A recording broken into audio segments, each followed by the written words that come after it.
अहम खबर है, फैसलाबाद के इलाके गुलाम मोहम्मदाबाद में रकम के लेन देन के तनाज़े पर 3 अफराद ने झगड़े के दौरान एक शख्स को आग लगा दी।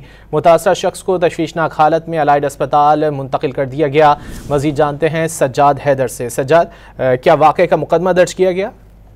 जी, फैसलाबाद का इलाका गुलाम मोहम्मदाबाद में गुज़श्ता रात अजहर नामी शख्स अपनी बीवी के साथ मोटरसाइकिल पर जा रहा था और रकम के तनाज़े पर इसके अहले इलाका के लोगों ने इसको रोका है और उनमें 3 मुल्ज़मान जो हैं उन्होंने इनके ऊपर पेट्रोल छिड़का और आग लगा दी और इसको एक कमरे में ले जाकर वहाँ तशद्दुद का निशाना भी बनाया और पुलिस ने इस अजहर की बीवी की मुद्दत में मुकदमा भी दर्ज कर लिया है और 3 मुल्ज़मान को गिरफ्तार भी कर लिए। पुलिस के मुताबिक इनका आपस में लेन देन का तनाज़ा था और गुज़श्ता रात ही अपनी बीवी के साथ मोटरसाइकिल पर जा रहा था और मुसल्लह अफराद ने इसको रोका और इसको कमरे में ले जाकर वहां पर इससे तशद्दुद किया और पेट्रोल छिड़कर इसके ऊपर आग लगा दी।